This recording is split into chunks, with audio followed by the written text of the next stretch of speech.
नमस्कार, आप देख रहे हैं TTN 24 और मैं श्रुति दुबे। खबर आ रही है कुशीनगर से, जहां देसी शराब भट्टी के मुनीम का चाकू से मारकर निर्मम हत्या कर दी गई। चाकू से गोदकर अज्ञात बदमाशों ने व्यास मुनि यादव की हत्या की। व्यास मुनि यादव देशी शराब भट्टी का मुनीम था। देशी शराब भट्टी की दुकान मुजडीहा बाजार में संचालित हो रही थी। दो अज्ञात हमलावरों ने हत्या को अंजाम दिया। क्या है पूरा मामला?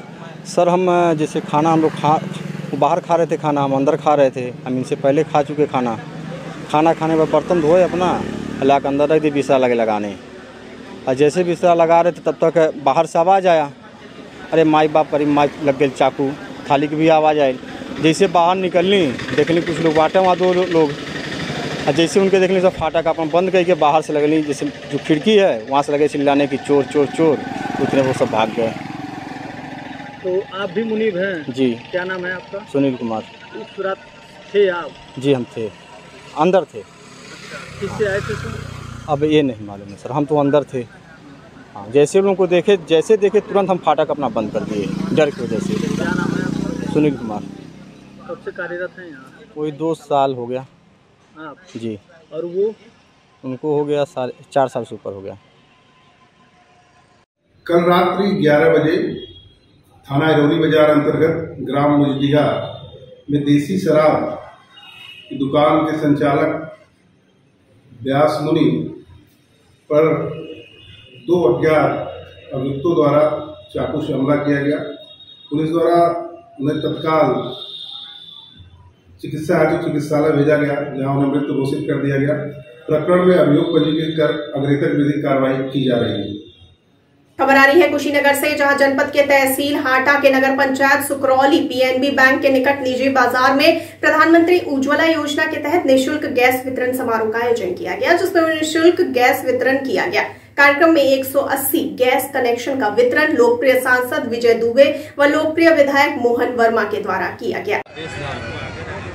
2014 के बाद से ही माननीय मोदी जी को जब लगा कि इस देश की ऐसे असहाय परिवार की महिलाएं जो लकड़ी पर भोजन बना रही हैं, उसके धुएं से अनवरत अवसाद रोग से ग्रसित होते जा रहे हैं। चूँकि पूर्ववर्ती सरकारों के समय भले रसोई गैस का उद्घाटन होता था, लेकिन 5,000-6,000 रुपये दे के ऐसे परिवार, असहाय परिवार के लोग उसकी सुविधा लेने सपने में भी नहीं सोच पाते। आज देखिए, लगभग इस समय तक देश के 80 करोड़ परिवार को ऐसी उज्ज्वला योजना के माध्यम से लाभ पहुंचाया जा चुका है, और ये अनवरत कोविड के समय में कुछ दिन के लिए रुका हुआ। खबर आ रही है महाराजगंज से, जहां पुलिस अधीक्षक महाराजगंज डॉक्टर कौस्तुभ के निर्देशन में मादक पदार्थों की रोकथाम के लिए अभियान चलाया जा रहा था, जिसके उपरांत आज दिन में 3 बजे महाराजगंज कोतवाली पुलिस व स्क्वाड टीम द्वारा शिकारपुर नगर के पास एक तस्कर को गिरफ्तार किया गया, जिसके पास से 9 किलोग्राम चरस बरामद हुआ है। सर, किस तरह का खुलासा किया जा रहा है, क्या पूरा मामला है?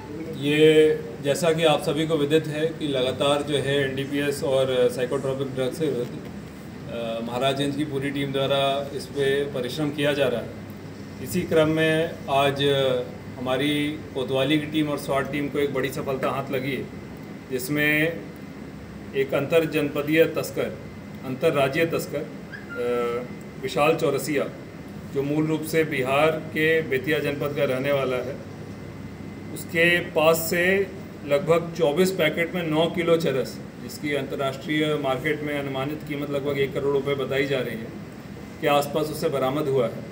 और साथ में अब इससे गहन पूछताछ भी की जा रही है कि आखिर किन चैनल से ये इस प्रकार के NDPS को तस्करी किया करता था। अभी तक की प्रारंभिक पूछताछ में ऐसा पता चला है कि किसी सप्लायर द्वारा इसे ये दिल्ली पहुंचाने के लिए दिया गया। तो जैसा अभी बताया गया है कि अंतर राज्यीय मूवमेंट किया करता था, बिहार से उत्तर प्रदेश से दिल्ली तक। तो अब इसमें सारी आगे और पीछे की तारों को खोजने का प्रयास विवेचना के दौरान किया जाए। खबर आ रही है झारखंड से, जहां बोकारो स्टील प्लांट में हादसा हुआ, जिससे मजदूर बाल बाल बच गए। आपको बता दें कि तेज आवाज के साथ गिरी लोहे का स्ट्रक्चर, अफरा तफरी का माहौल जिससे व्याप्त हो गया। साथ ही कोल्ड रोलिंग मिल CRM के पिकलिंग लाइन में हादसे की जानकारी होते ही उच्च अधिकारी भी मौके पर पहुंच गए। CRM में ये जो घटना घटी है, इस पे आप क्या कहना चाहेंगे? आज की जो घटना हुई है CRM 1-2 में पिकनिक लाइन में, जो पूरा शेड ऊपर से नीचे गिर गया है, यह बहुत ही दुर्भाग्यपूर्ण घटना है। इसके पहले हम कई बार पिछले 1-1.5 साल से लगातार, चाहे EDW हो या पर्सनल डिपार्टमेंट के हो या CRM के मैनेजमेंट हो, सबको हम आगाह करते आए हैं कि वो कभी भी शेड गिर सकता है, उस पर ध्यान दीजिए, नहीं तो बहुत बड़ा दुर्घटना हो सकता है। लेकिन मैनेजमेंट ने ठेका पत्ता निकाल के वर्षों से उसको लटकाए हुए है। आज अब उसका परिणाम निकला कि पूरा शेड नीचे गिर गया। संयोग से ईश्वर का ये मेहरबानी समझिए कि वहां पर कोई आदमी का फैटल नहीं हुआ, नहीं तो अगर दिन में 10-11 बजे अगर होता तो कितने लोग मारे जाते वो कहना बहुत मुश्किल था। और ये मैनेजमेंट बार बार खाली सेफ्टी फर्स्ट का नारा लगाती है। अभी कवच और का सेफ्टी ले आया है। अरे कवच लाने से क्या होगा, या हेलमेट और जूता और कपड़ा दे देने से सेफ्टी नहीं होता है।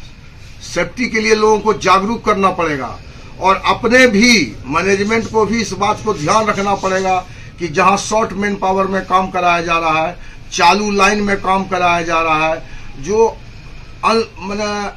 असिखुआ मजदूर है उसको बाहर से रोड छाप ला के उससे काम कराया जा रहा है। इस पर तो पहले रोक लगना चाहिए। जिस दिन इस पर रोक लग जाएगा वो दिन सेफ्टी हम लोगों का सुधर जाएगा। लेकिन मैनेजमेंट किसका ध्यान नहीं है, मैनेजमेंट सिर्फ नारा लगाती है। हमारे DI साहब हैं, DI आए हुए हैं। खबर आ रही है छत्तीसगढ़ से, जहां पारसमणि पत्थर के लालच में बैगा को मौत के घाट उतारने वाले आरोपी पुलिस के हत्थे चढ़ गए। आपको बता दें कि हत्या की गुत्थी सुलझाने हेतु 4 टीम का गठन किया गया था। घटना में सम्मिलित एक महिला आरोपी सहित कुल 10 आरोपियों को गिरफ्तार किया गया है। घटना थाना सिटी कोतवाली जांजगीर के ग्राम मुनुंद की है। वहाँ प्रार्थिया ने दिनांक 9/7/2022 को थाना आकर रिपोर्ट दर्ज कराई कि इसका पति जो है दिनांक 8 तारीख को झाड़ फूंक के सिलसिले में कहीं चला गया है, जो अभी तक नहीं आया है। इस पर से जो गुम इंसान है प्रार्थिया के पति बाबूलाल यादव, उसका गुम इंसान कायम किया गया। उसने यह भी एक रिपोर्ट दर्ज कराई कि रात को ही कुछ अज्ञात व्यक्ति लोग आए थे उसके घर में और चोरी कर नकदी रकम और सोने चांदी के जो जेवर है वो ले गए हैं। इस पर से चोरी का भी अपराध कायम किया गया। गुम इंसान जांच और अपराध विवेचना के दौरान कुछ विश्वस्त सूत्रों से और जो टेक्निकल टीम और जो हमारा टीम बनाया गया था, मामले की गंभीरता को देखते हुए पुलिस अधीक्षक महोदय द्वारा 4 टीम बनाया गया था अलग अलग दिशा में विवेचना और जो माल मसरूका की बरामदगी और गुम इंसान की पतासाजी के लिए। उनके द्वारा जो प्राप्त तथ्य हैं, विवेचना क्रम में जो तथ्य आए उसके आधार पर कुछ संदेहियों को हिरासत में लिया गया और उनसे पूछताछ की गई। संदेहियों द्वारा पुलिस को गुमराह किया जाता रहा कि इसमें उनकी संलिप्तता किसी प्रकार से नहीं है, यह दिखाने की कोशिश किया गया। लेकिन जो साक्ष्य हमको तकनीकी माध्यम से प्राप्त हुआ था और जो गोपनीय सूचना प्राप्त हुई थी, साथ ही विवेचना और गुम इंसान जांच क्रम में जो तथ्य आया था उसके आधार पर इनसे मनोवैज्ञानिक तरीके से और कड़ाई से पूछताछ किया गया। तब इन्होंने अपना अपराध स्वीकार करते हुए बताया कि एक आरोपी में से टेकचंद जायसवाल निवासी लोहरा कोट थाना बाराद्वार का है। उसको सूचना प्राप्त हुई थी एक पारस पत्थर के विषय में, तो वो प्राप्त करने के लिए वो बैगा गुनिया के तलाश में था, जिसके दौरान इनको जो गुम इंसान बाबूलाल यादव है उससे संपर्क हुआ और उससे उन्होंने पारस पत्थर निकालने अपना झाड़ फूंक करके के लिए कहा। इस पर से वो जो गुम इंसान बाबूलाल है वह भी तैयार हो गया। और लेकिन बहुत दिन तक चूँकि ऐसे तथाकथित जो पत्थर है ऐसे किसी पत्थर था ही नहीं और उसको निकालने के लिए बोलते थे, तो इस ऐसा करते करते बहुत काफ़ी लंबा समय बीत चुका था और फिर वह इनसे मिलने में भी आनाकानी करने लगा जो गुम इंसान बाबूलाल यादव है वो। तब इन्होंने प्लानिंग किया कि किसी और व्यक्ति को शामिल किया जाए इसमें और उसका विश्वास जीता जाए। इसी क्रम में एक आरोपी है मनबोधन यादव और उसकी पत्नी को जो गुम इंसान बाबूलाल यादव है उसके ग्राम मुनुंद उसके घर भेजकर बार बार भेजा गया। तो ये थी इस वक्त की बड़ी खबर। आगे खबरों के लिए बने रहिए TTN 24 के साथ। मुझे दीजिए इजाजत। नमस्कार।